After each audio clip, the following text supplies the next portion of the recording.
Vamos también al teatro porque vuelve una obra que tuvo mucho éxito el año pasado, Los Nabos, una obra que va a estar ahora presentándose en La Candela los sábados de mayo y de junio. Y para hablar sobre esta obra, que bueno, es una reflexión corrosiva sobre nuestra relación con las personas mayores, con los padres, un vínculo complicado, muchas veces cuando se llega a cierta edad. Esta obra trata sobre una madre y sus 3 hijos, una madre de más de 80 años y 3 hijos que rondan los 50 en una situación límite. ¿Qué hacer para poder lograr que sus vidas puedan tener un respiro ante las demandas permanentes y sin pausas de esta madre dominante y de apariencia tierna y dulce? ¿Qué hacemos nosotros con nuestros mayores cuando somos sumamente dependientes de ellos y cuando nos marcaron a fuego en nuestras vidas? Bueno, es una obra que escribió Dalmaroni y que dirige Alfredo Goldstein. Como saben, Alfredo es director, profesor de literatura egresado del IPA, docente de enseñanza secundaria y formación en educación, director del liceo por concurso. Bueno, en ese rubro está jubilado, periodista de espectáculos también. Y bueno, ha tenido una larga trayectoria, con muchos premios, con obras de autores muy variados, desde Shakespeare, Lorca, Camus, Pirandello, Miller, Cosa, Gambaro, Pavlovsky, una larga lista. Y bueno, participación en numerosos festivales internacionales también como director y periodista. Y ya le damos la bienvenida. ¿Cómo estás, Alfredo? Hola, ¿cómo están? Un placer. Una obra que trata un tema difícil y que en realidad retoma otra obra, es la de Roberto Cosa, ¿no? Como contarnos un poco ese antecedente. Claro, Daniel Dalmaroni es un autor de La Plata, en Argentina. Yo ya había hecho una obra de él que se llama Maté a un tipo, que es uno de sus grandes éxitos a nivel mundial. Es muy prolífico, y esta obra yo la descubrí dentro de las que me mandó Daniel. Originalmente se llama Los Opas en Argentina. Para nosotros los opas como que va por otro lado de la palabra opa, ¿no? Entonces nos pareció que Los Nabos era perfecta en el título. Y parte de un homenaje que él le hace a un maestro que él ama, que es Roberto Cosa, ¿no? Roberto Cosa es uno de los más grandes dramaturgos que ha tenido la Argentina, que sigue teniendo, porque a sus, creo que casi 90, sigue escribiendo y sigue tratando de hacer cosas. Y es el que reinaugura en alguna forma el grotesco en la Argentina, ¿no? En el año 77 le estrena La Nona, que es una obra bastante fuerte para la época, en medio de la dictadura argentina, que él no imaginó que fuera a convertirse en una especie de ícono contra esa dictadura, porque La Nona además requería que fuera un hombre haciendo de mujer, en esa abuela italiana de 100 años que se traga literal y metafóricamente a toda la familia, porque necesita comida, y de alguna manera pasó a ser como un símbolo del poder absoluto, del autoritarismo, porque La Nona termina en la obra de Cosa venciendo, ¿no? Las obras de Cosa son muy pesimistas en general. Yo he hecho varias de él. Y esa nona retoma esa visión que no quiso ser política, pero que termina siendo política. Entonces, a partir de ese humor negro, de ese grotesco... ¿Por qué su nombre en el rol de esta mujer? Porque justamente era una forma de despersonalizar a la nona, ¿no? O sea, de sacarle la condición sexual original para convertirla en símbolo, ¿no? O sea, más que nada, es un requerimiento que él tenía porque no pasó como en la película Esperando la carroza, que transformaron a Mamá Cora en mujer, en un hombre disfrazado de mujer, como lo hizo Gasalla, ¿no? Que lo hizo maravillosamente porque es un gran actor, pero a partir de ahí, las versiones de Esperando la carroza, muchas siguieron esa óptica, cuando en realidad Jacobo Laxner la escribió para una viejita, buenita, perfecta, maravillosa, que aparece además al principio y al final de la obra. Entonces acá había una voluntad de ir más allá de la imagen de la nona italiana, ¿no? O sea, es la mujer que de alguna manera se impone, pero al mismo tiempo tiene esa cosa masculina de adueñarse de la autoridad, ¿no? Y en medio, evidentemente, de la dictadura militar argentina, eso funcionó como una especie de bomba. Acá se estrenó además también durante la dictadura en la Comedia Nacional, que la hizo Alberto Candó, y fue, claro, un éxito de locos, ¿no?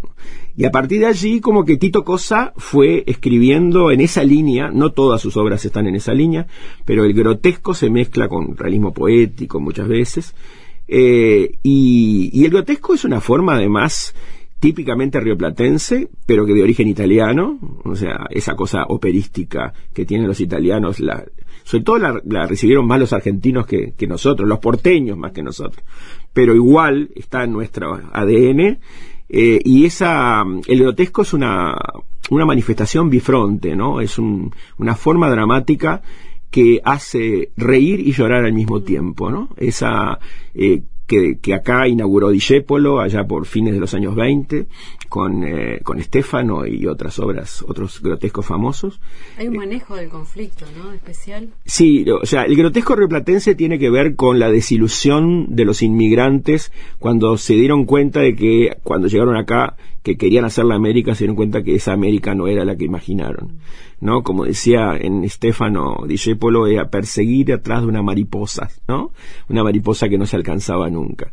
Entonces tiene otra connotación que la original italiana, ¿no? El que manejó mucho el grotesco fue Luigi Pirandello, y él daba un ejemplo que yo siempre lo trabajo en clase, porque a pesar de ser jubilado sigo todavía dando algunas clases. Viste, los docentes no hay caso, tenemos como esa terquedad de seguir enseñando. Uno tiene toda la experiencia, te cortan ahí cuando te jubilan. Él daba un ejemplo que creo que puede salir perfectamente para los nabos, ¿no? Él decía, veo una mujer muy vieja, muy gorda, muy maquillada, que cae rodando por una escalera.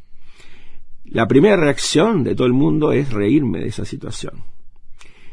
Y una vez que conseguí esa risa, agrego, esa mujer es mi madre y tiene cáncer. La risa se congela absolutamente. Ese es el grotesco. O sea, esa mezcla entre esa risa que aparentemente puede ser inocente y después me doy cuenta de que no lo es y empiezo a decir de qué me estoy riendo, ¿no?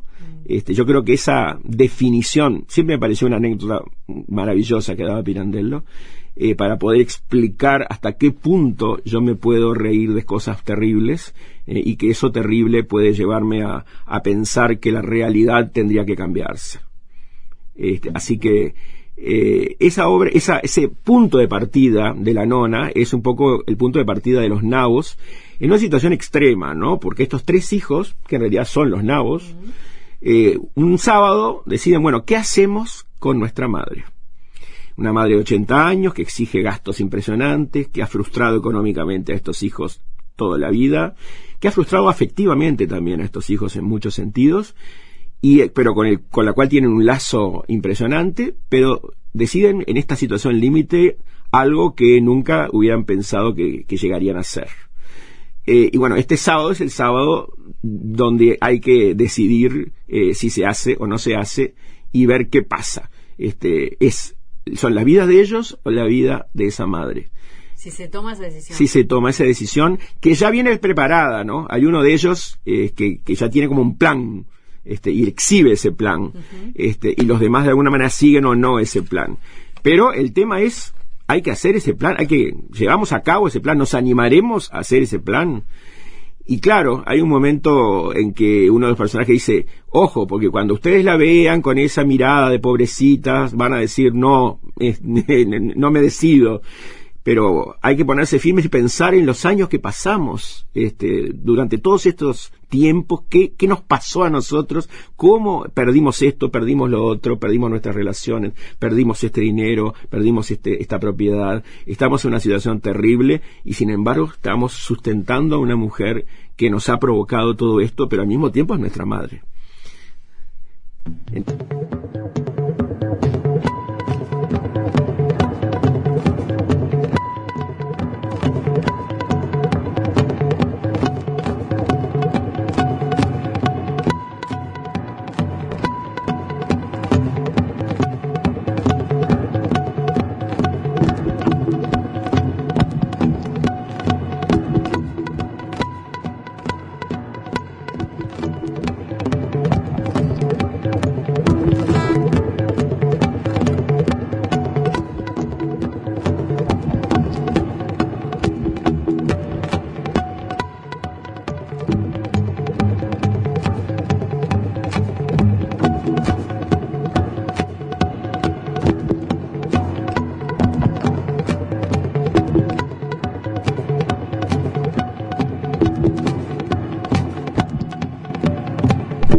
es parte de la música, de la obra. Sí. Fernando Ulivi es el encargado. Fernando es una persona con la que vengo trabajando desde hace más de 30 años. Así que nos conocemos absolutamente. ¿Viste? Yo vengo trabajando o con Hugo Millán o con Ulivi o con Pablo Caballero. Bueno, ahora... ¿Pero Hugo Millán hace música también? No, en otros rubros, ¿no? Sí, sí. Pero, ¿viste? Durante 30 años uno viene trabajando con la misma gente. En este caso trabajo con Tessa Cruzado en el espacio escénico de vestuario. O sea, cada tanto cambio también. Pero igual cuando uno, en el caso de Fernando, uno le dice, mira, Fernando, va por este lado, y ya se entiende todo enseguida. En el caso de la música de los Nabos, con las pautas que de alguna manera yo le planteé, a los 2 días, 3 días ya estaba todo hecho. O sea, pero eso por un conocimiento mutuo, porque además yo quería que el clima de alguna manera de la música fuera enrareciéndose, a medida que se iba enrareciendo también el clima de la obra, ¿no?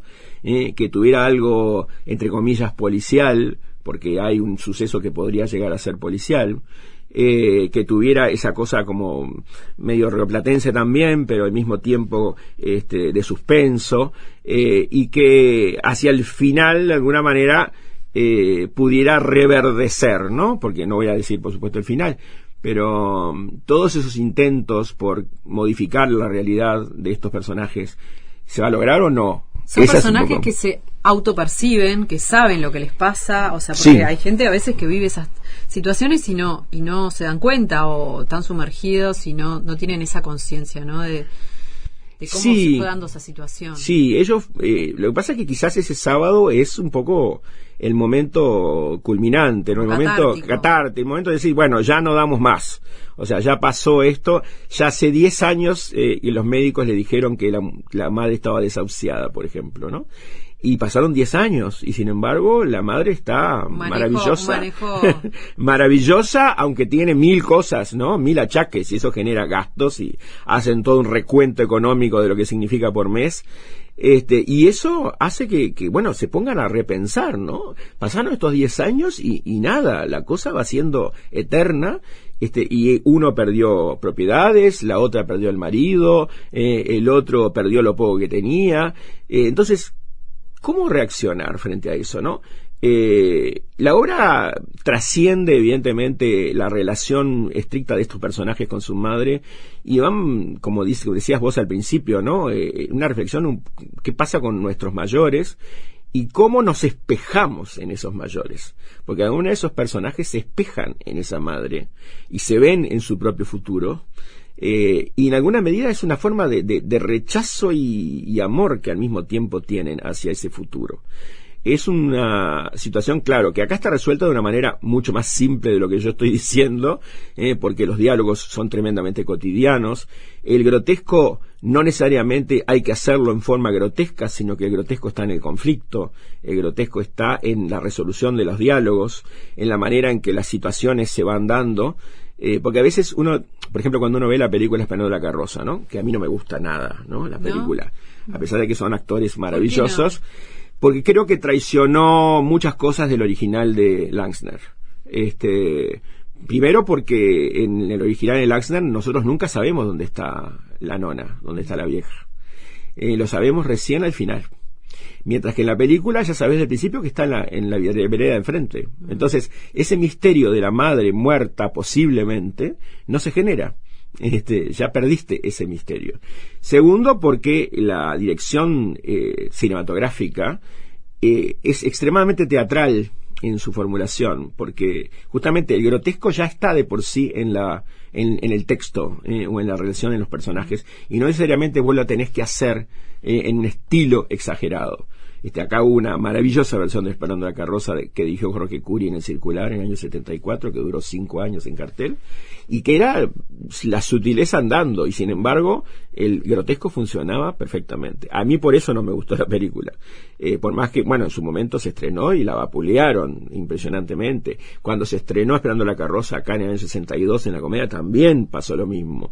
Yo creo que Langsner fue un adelantado a su tiempo, y Langsner planteó una cantidad de cosas que la gente no quería oír.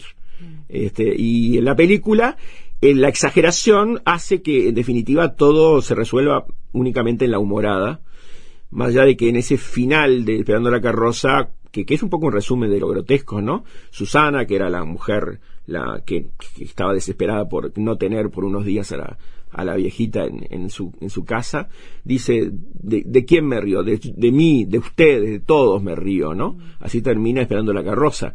Y en definitiva esa risa es una risa que se congela también, como esa risa de la que te hablaba de Pirandello.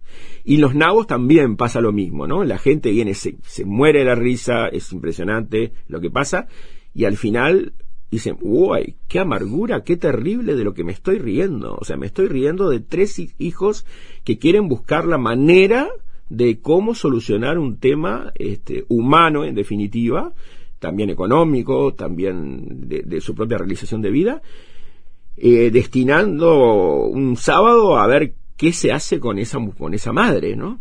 Y esa madre que vive además entre recuerdos y que vive uniendo tiempos y que está más avivada de lo que parece, que se nutre, o sea, todos piensan que la pueden manejar y en definitiva es ella la que termina manejando a todos. O sea, esa relación de poder que hay más allá de lo afectivo, creo que es un elemento también muy importante de la historia y es también la que genera esas viñetas divertidas que la obra tiene, ¿no? Las picardías de una anciana que, bueno, que dice, ay, se me cayó todo el pastillero, ¿no es verdad? ¿No? Y empiezan desesperados a recoger esas pastillas que no saben cuál tiene que comer en qué momento. Y esas cosas de picardía de esa mujer que la sigue haciendo y que es una forma de dominación. Y se va generando a través de la obra, que es una obra de una hora, como estos tres personajes que creen ser dueños de una decisión, se dan cuenta de que no es tan fácil. Que las decisiones pueden irse modificando y que hay momentos en que esa decisión se les puede dar vuelta y convertirse en boomerang. Entonces todo eso está un poco en esos 4 personajes de los nabos, ¿no? Si uno piensa, es muy de la cultura, bueno, obviamente latina, de todas estas bases que hicimos, porque este mismo tema en otra cultura sería diferente, o sea, es algo que termina siendo como muy local o muy regional o muy, bueno, raíz latina, eso mismo. Sí, bueno, de qué manera nosotros marginamos, ¿no? Marginamos a los ancianos, marginamos a los que no... Bueno, el Uruguay es un país altamente discriminador, por más que se digan que es tremendo. Es terrible, ¿no? En todos los sentidos, ¿no? Y en el caso de la ancianidad también. El valor de la juventud es impresionante. Y sí, pero también ¿hasta cuándo se es joven acá? Hasta los 50 y pico, ¿no? O sea, la tarjeta joven era hasta los 29, cuando en otros países sería hasta los 20. O sea, acá me acuerdo que cuando empezó Eduardo Sarlós, un gran dramaturgo que empezó después de los 50, dijo, el joven dramaturgo Eduardo Sarlós, ¿no?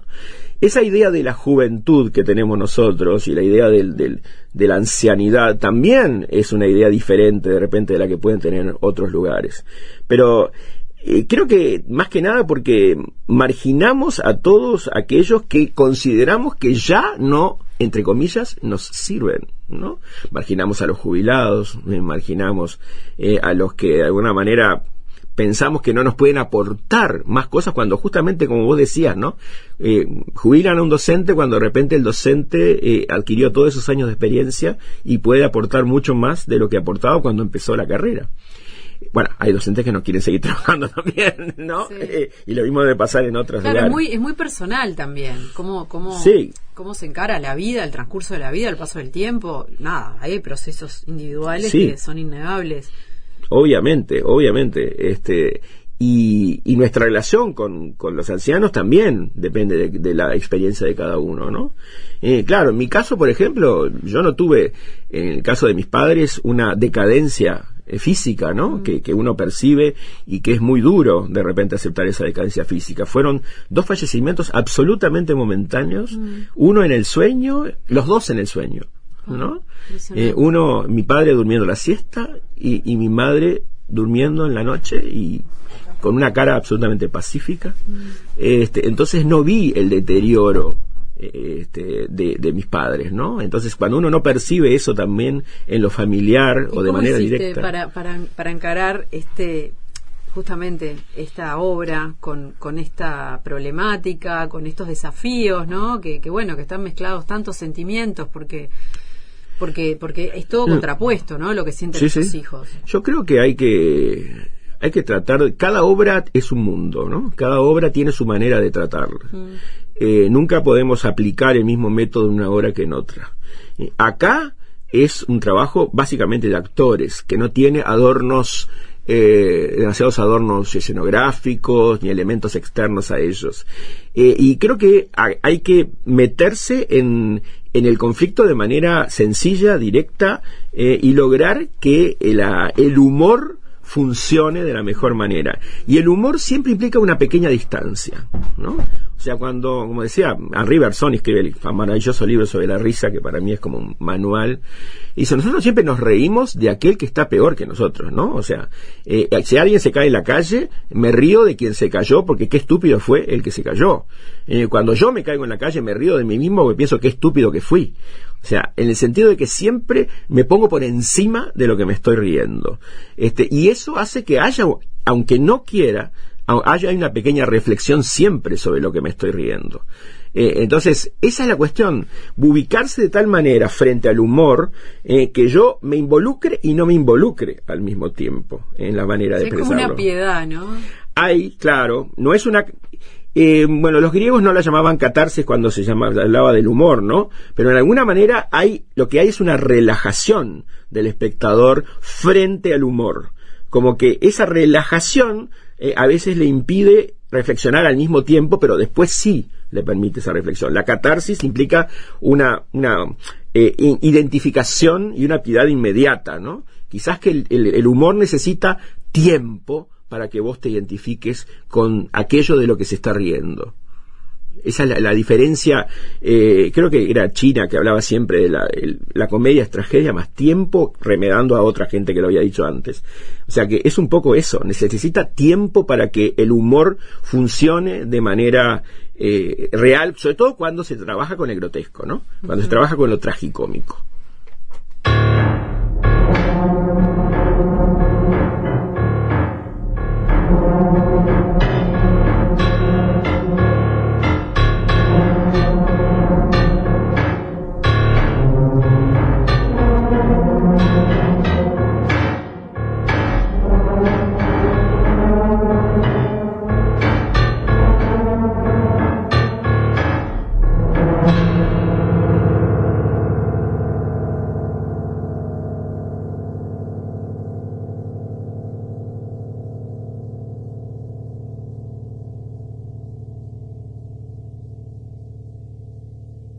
¿Quién hace de la madre? ¿Cómo fue ese trabajar con este personaje?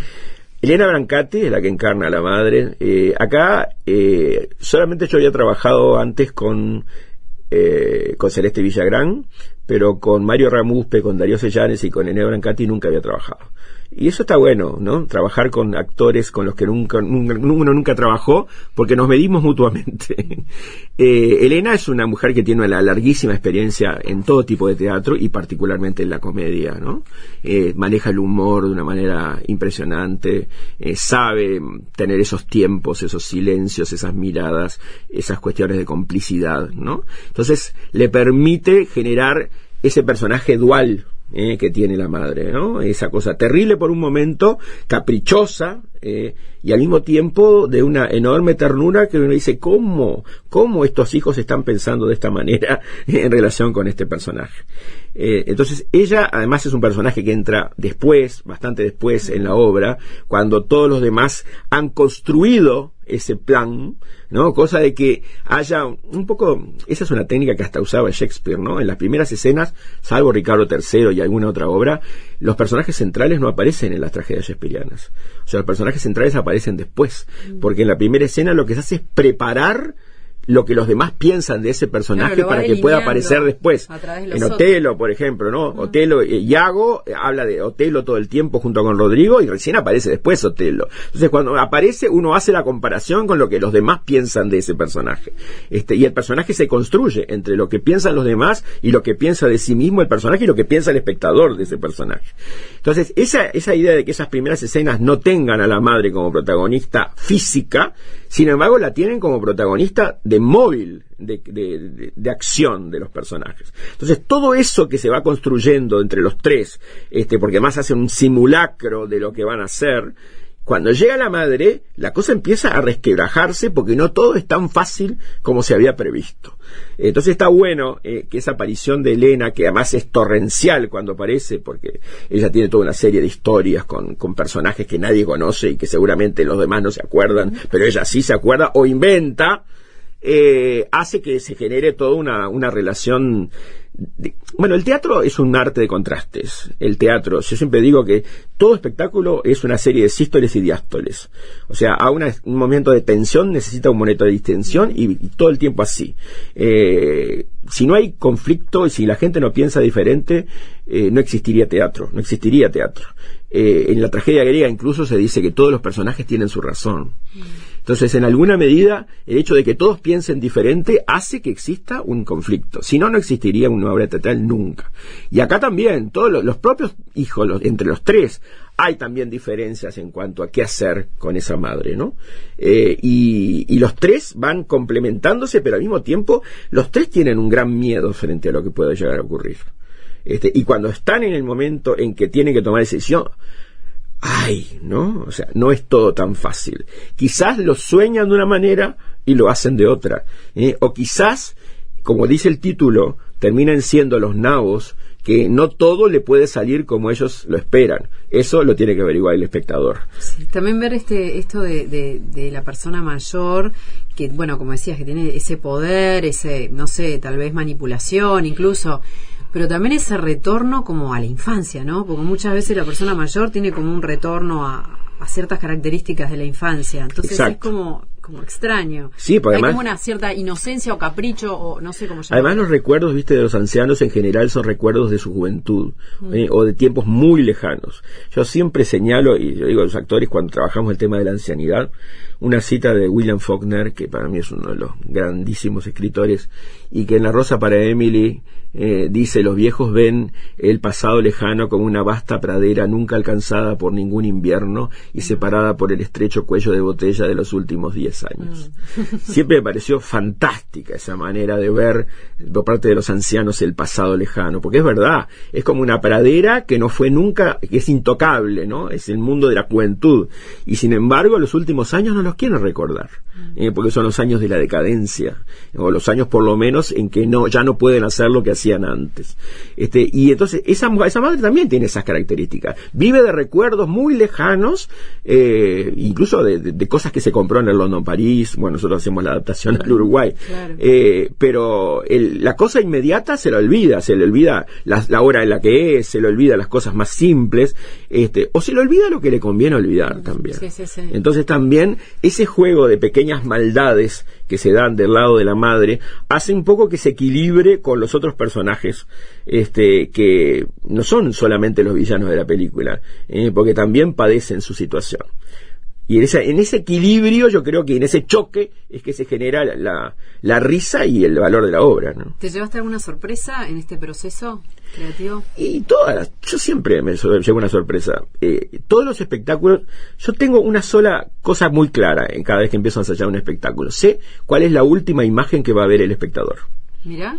Desde el principio sé que la última imagen, y esa imagen no la cambio jamás, aunque parezca mentira. El final ya lo tenés. El gran tema es que no sé cómo llegar. No sé cómo llegar. Y te lo va diciendo un poco. Y eso me va diciendo el trabajo, los actores, los técnicos que se apoyan. Cada uno trae su experiencia de vida. Cada uno trae su experiencia, cada uno tiene su estilo, cada uno tiene su manera de construir el personaje, cada uno tiene su manera de relacionarse con los demás, con el director también, ¿no? Porque las discusiones son fundamentales y es fundamental que se den. Pero es así, o sea, y es como matemático. Cuando yo no tengo la imagen final del espectáculo, digo, algo pasa con esto, algo pasa, o me pasa, o estoy errándole. Bueno, yo hice más de 80 espectáculos, o sea, seguramente debo haber errado una cantidad. También lo que considera uno error, ¿no? A veces el error está unido a la falta de éxito, entre comillas, o a la falta de repercusión en el público, y a veces no, o a veces uno dice, sí, yo tendría que haber elegido otro camino para poder plantear esta obra, o me equivoqué en el estilo, o me equivoqué en la formulación del tema, o lo que hice fue tan duro que la gente de repente se resiste a aceptarlo, pero fui fiel a lo que yo pensaba, ¿no? Hay una cosa que decía Arthur Miller, otro autor que pude hacer con la comedia y fue una maravilla. El caso, claro, era un hombre bígamo, pero el tipo decía, uno puede ser fiel a sí mismo o a los demás, pero no las dos cosas a la vez. ¿No? Y yo creo que está bueno ser fiel a sí mismo cuando uno hace una propuesta estética, artística en general, no solamente en el teatro. Y que si uno cree en lo que está haciendo, bueno, se equivoque o no, uno creyó. El riesgo es parte de la formación. Y creo que uno se sigue formando a pesar de los años en que uno vaya trabajando. Yo el año pasado cumplí 40 años de dirección de teatro, así que son muchos años, además de los años de estudio, porque estudié con Maruja Santulo allá hace tiempo, y entonces uno va haciendo el recuento de todo lo que hizo y lo que no hizo, lo que quizás quisiera hacer y no pudo y no puede, o lo que quiere seguir haciendo o no, o si está cansado, ¿no? Cuando uno ve todos los inconvenientes que hay para hacer un espectáculo en el Uruguay, la falta de apoyos en muchos casos, el hecho de que los medios no siempre te apoyan, a veces, como en tu caso, ¿viste? Nos apoyan, pero en otros casos de repente no tenés esa suerte, o hay camarillas también que se generan en determinados ámbitos, no solo en el teatro, se generan en otros ámbitos también. Entonces, hay muchas dificultades, pero como decía Vittorio Gassman, el teatro es un eterno moribundo. Bueno, y están volviendo, ¿no? O sea que esto es una buena Estamos señal. volviendo con La los Candela, nabos. sábados de mayo y junio. Sábados de mayo y junio a las 21 horas. 21 horas. Con un equipo bárbaro, como decía, Elena Brancati, Darío Sellanes, Mario Ramuzpe, Celeste Villagrán, Tessa Cruzado en el espacio escénico y vestuario, Fernando Ulibe en la música, Andrés González en las luces, Alejandro Persichetti en la fotografía, en todo lo que es el diseño, Beatriz Bedech en prensa, es una producción del Teatro de la Candela, así que los esperamos perfectamente. Hacen la reserva, yo no me acuerdo del celular, que me van a matar, que lo debes tener ahí. El Teatro de la Candela, pero en la página del Teatro de la Candela está. Sí, soy un desastre porque siempre lo sabía de memoria y ahora en este momento no sé. Pero bueno, los esperamos ahí. Buenísimo. A divertirse y a decirse después de que nos estábamos riendo, que es fundamental. Muchísimas gracias. Gracias a vos.